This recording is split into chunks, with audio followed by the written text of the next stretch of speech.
जय हिंद फ्रेंड्स, स्वागत है हमारे यूट्यूब चैनल टेस्ट सीरीज में। तो फ्रेंड्स, आज हम लोग देखेंगे साइंस से संबंधित 20 इंपॉर्टेंट क्वेश्चन जो एसएससी हो, एसएससी एमटीएस हो, रेलवे ग्रुप डी हो, रेलवे एनटीपीसी हो या फिर एसएससी जीडी हो के लिए इम्पोर्टेंट क्वेश्चन हो गए और भी अन्य भी कॉम्पिटिटिव एग्जाम के लिए इम्पोर्टेंट हैं। तो चलिए फ्रेंड्स, आज की क्लास का आगाज़ करते हैं। आज का पहला सवाल है, जैविक सिस्टम में रासायनिक क्रिया की प्रक्रिया को तेज करने के लिए उत्तरदायी पदार्थ क्या है? बैक्टीरिया, डीएनए, एंजाइम या फिर इंसुलिन। तो इसके सही आंसर हो जाएंगे फ्रेंड्स एंजाइम। इसके सही आंसर हो जाएंगे फ्रेंड्स एंजाइम। जैविक सिस्टम में रासायनिक क्रिया की प्रक्रिया को तेज करने के लिए उत्तरदायी पदार्थ हैं एंजाइम। एंजाइम एंजाइम एंजाइम की बात करें फ्रेंड्स, तो एंजाइम मूल रूप से होते हैं प्रोटीन। एंजाइम मूल रूप से क्या होते हैं फ्रेंड्स? प्रोटीन। जबकि इंसुलिन की बात करें फ्रेंड्स, तो इंसुलिन का स्रवण शरीर के अग्नाशय के बीटा कोशिका से होते हैं। शरीर के अग्नाशय से बीटा कोशिका से होते हैं। ठीक है फ्रेंड्स,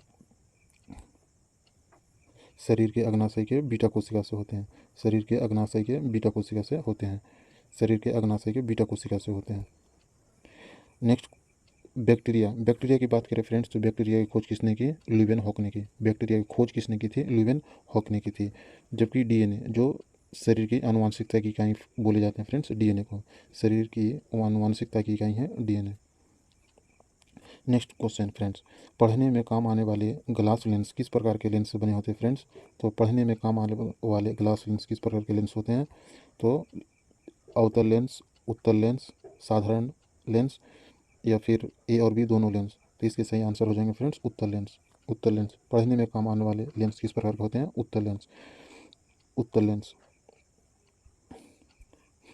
नेक्स्ट क्वेश्चन की बात करें फ्रेंड्स, तो आंतों में रोग के निदान में निम्न में से किस किरण का उपयोग किया जाता है? एक्स किरण, अल्फा किरण, बीटा किरण या फिर गामा किरण। तो इसके सही आंसर हो जाएंगे फ्रेंड्स अल्फा किरण। अल्फा किरण की बात करें फ्रेंड्स, तो अल्फा किरण की प्रकृति धनात्मक होती है। अल्फा किरण की प्रकृति धनात्मक होती है। सॉरी फ्रेंड्स, एक्स किरण। एक्स किरण एक विद्युत चुंबकीय तरंग है, यानी इलेक्ट्रोमैग्नेटिक वेव है। इलेक्ट्रोमैग्नेटिक वेव है। एक्स किरण की बात करें तो इलेक्ट्रोमैग्नेटिक वेव है। जबकि अल्फा किरण की बात करें फ्रेंड्स, तो अल्फा किरण की प्रकृति धनात्मक होती है। अल्फा किरण की प्रकृति धनात्मक होती है, जबकि बीटा किरण की प्रकृति ऋणात्मक होती है। और गामा किरण आवेशहीन है, यानी न्यूट्रल है। गामा किरण है न्यूट्रल है। गामा किरण न्यूट्रल है। Next question friends, next question, प्रकाश संश्लेषण के लिए कौन सी गैस आवश्यक है? प्रकाश संश्लेषण के लिए कौन सी गैस आवश्यक है? Oxygen, carbon dioxide, nitrogen, carbon monoxide. तो इसके सही आंसर हो जाएंगे फ्रेंड्स कार्बन डाइऑक्साइड। प्रकाश संश्लेषण का आवश्यक है कार्बन डाइऑक्साइड। ऑक्सीजन की बात करें फ्रेंड्स, तो ऑक्सीजन श्वसन के लिए, यानी पादपों में, जंतुओं में श्वसन के लिए आवश्यक है ऑक्सीजन। श्वसन के लिए आवश्यक है ऑक्सीजन। नाइट्रोजन। नाइट्रोजन की बात करें फ्रेंड्स, तो नाइट्रोजन एक द्विपरमाणु गैस है। नाइट्रोजन द्विपरमाणु गैस है। द्विपरमाणु गैस का मतलब हो गया, कभी भी एन नाइट्रोजन के रूप में नहीं रहेंगे। कभी भी एन नाइट्रोजन के रूप में नहीं रहेंगे। नाइट्रोजन केवल का केवल N2 के रूप में रहेंगे, इस रूप में रहेंगे, यानी नाइट्रोजन द्विपरमाणु गैस है। जबकि कार्बन मोनोऑक्साइड की बात करें, कार्बन मोनोऑक्साइड की प्रकृति क्षारीय होती है। कार्बन मोनोऑक्साइड गैस की प्रकृति क्षारीय होती है। नेक्स्ट प्रश्न फ्रेंड्स, नेक्स्ट प्रश्न है, दूध उदाहरण है। दूध किसका उदाहरण है फ्रेंड्स? विलियन का, कोलाइडी विलियन का, इमल्सन का या फिर वायु विलियन का। तो इसके सही आंसर हो जाएंगे फ्रेंड्स इमल्सन का। दूध उदाहरण है इमल्सन का। कभी कभार फ्रेंड्स ऑप्शन में इमल्सन के बजाय पाइसन दे देते हैं। क्या देते हैं? पाइसन। पाइसन, PYSEN, पाइसन। तो इसके आंसर हो जाएंगे फ्रेंड्स पाइसन। इमल्सन और पाइसन, इमल्सन और पाइसन दोनों याद रखना है।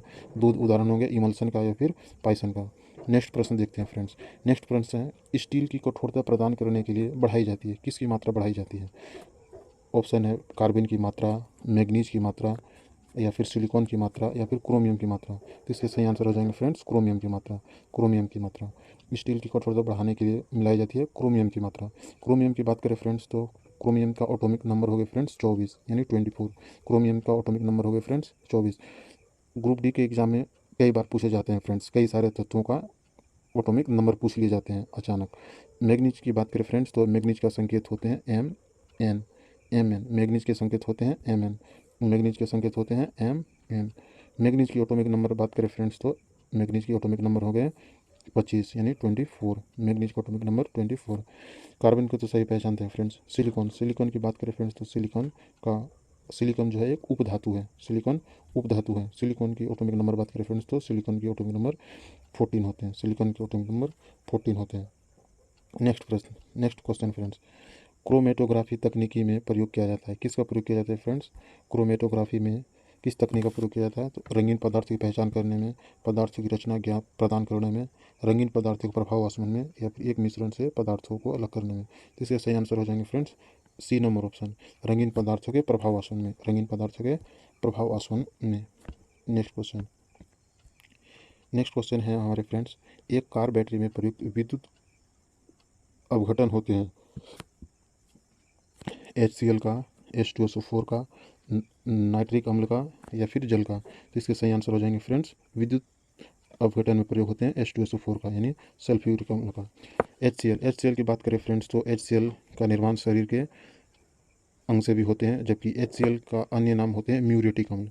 HCl का अन्य नाम है म्यूरेटिक अम्ल।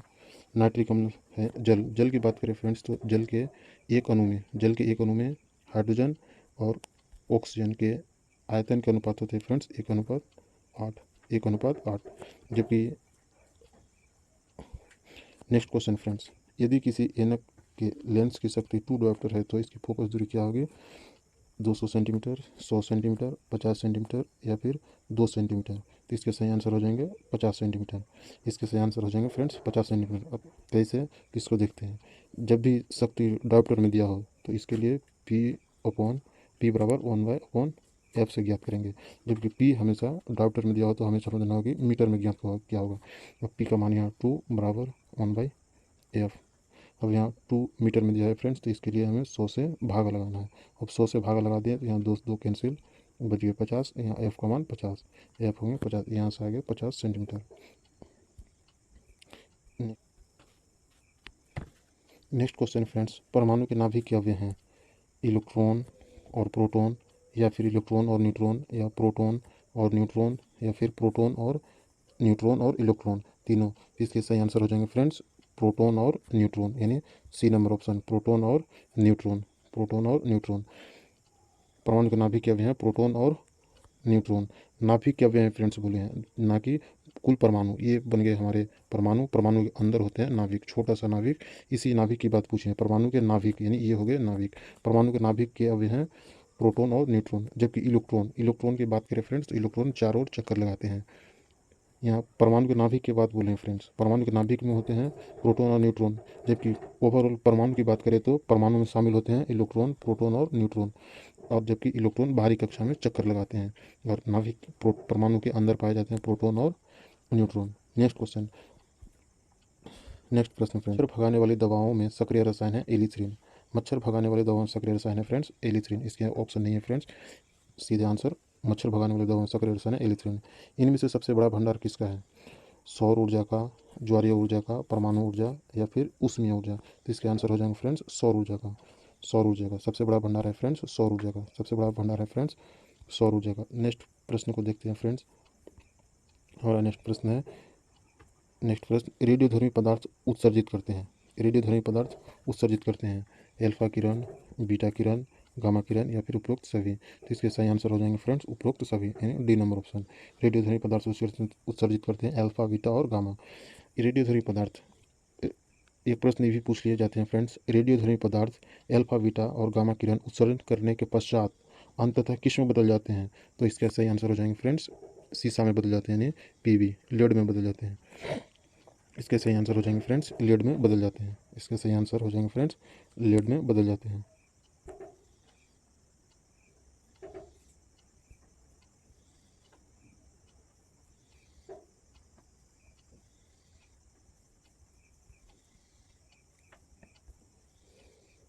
नेक्स्ट क्वेश्चन है फ्रेंड्स, रेडियोधर्मी पदार्थ उत्सर्जित करते हैं अल्फा किरण, बीटा किरण, गामा किरण, या फिर उपरोक्त सभी।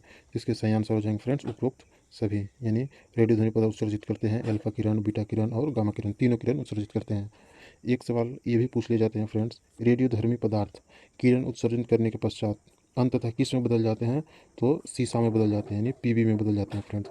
रेडियोधर्मी पदार्थ किरण उत्सर्जन करने के पश्चात किस में बदल जाते हैं अंततः? तो पीबी में बदल जाते हैं, यानी सीसा में बदल जाते हैं। सीसा की एटॉमिक नंबर बात करें फ्रेंड्स तो सीसा का एटॉमिक नंबर होते हैं 82। फ्रेंड्स 82। नेक्स्ट क्वेश्चन, इनमें से निम्नलिखित में से सबसे भारी धातु क्या है? सबसे भारी धातु क्या है? तो ऐसे तो ओवरऑल के हिसाब से सबसे भारी धातु फ्रेंड्स ओस्मियम होते हैं, ओस्मियम होते हैं। और यहाँ ऑप्शन के अनुसार चलना है तो हो गए तांबा, यूरेनियम, एल्यूमिनियम या फिर चांदी। तो इनमें से ऑप्शन हो जाएंगे फ्रेंड्स यूरेनियम। सबसे भारी धातु यूरेनियम। यूरेनियम की बात करें फ्रेंड्स तो यूरेनियम जो एक रेडियो सक्रिय तत्व है जो पीरियोडिक टेबल पे डी ब्लॉक में पाए जाते हैं। पीरियोडिक टेबल में SPD F ब्लॉक में पाए जाते हैं जो सबसे निचले हैं। आवर्त सारणी इस तरह करके जो बने हैं, तो इसके अलावा ने यहाँ जो बने हैं आवर्त सारणी के नीचे F ब्लॉक पे वो उस जगह पे अवस्थित हैं। यूरेनियम की एटॉमिक नंबर बात करें फ्रेंड्स तो एटॉमिक नंबर होते हैं 92। यूरेनियम के एटॉमिक नंबर होते हैं फ्रेंड्स 92। एल्यूमिनियम का तो हर किसी को पता होंगे फ्रेंड्स 13 होते हैं। जबकि चांदी की बात करें फ्रेंड्स तो चांदी के संकेत हो गए Ng, इसके एटॉमिक नंबर हो गया 47। इसका एटॉमिक नंबर हो गया फ्रेंड्स 47। नेक्स्ट प्रश्न की ओर बढ़ते हैं फ्रेंड्स। नेक्स्ट फ्रेंड्स है अपमार्जक क्या है? अपमार्जक क्या है? तो साबुन, औषधि, उत्प्रेरक या फिर शोधन अभिकर्ता। तो इसके सही आंसर हो जाएंगे फ्रेंड्स शोधन अभिकर्ता। अपमार्जक क्या है? तो शोधन अभिकर्ता। नेक्स्ट प्रश्न फ्रेंड्स, एस्पिरिन क्या है? एस्पिरिन प्रतिजैविक है, एंटीपायरेटिक है, शामक है या फिर इनमें से कोई नहीं। तो इसके सही आंसर हो जाएंगे फ्रेंड्स एंटीपायरेटिक है। एस्पिरिन क्या है? एंटीपायरेटिक है। इसे याद करने का तरीका फ्रेंड्स ए से एस्पिरिन और ए से एंटीपायरेटिक, ए से एस्पिरिन और ए से एंटीपायरेटिक, ए से एस्पिरिन ए से एंटीपायरेटिक। किस खनिज से रेडियम प्राप्त किया जाता है? नेक्स्ट क्वेश्चन है किस खनिज से रेडियम प्राप्त किया जाते हैं? चूना पत्थर से, पीच ब्लेंड से, रूटाइल से या फिर हेमेटाइट से। तो इसके सही आंसर हो जाएंगे फ्रेंड्स पीच ब्लेंड से। किस खनिज से रेडियम प्राप्त किए जाते हैं? तो पीच ब्लेंड से। चूना पत्थर की बात करें फ्रेंड्स तो चूना पत्थर के सूत्र हो जाएंगे कैल्शियम कार्बोनेट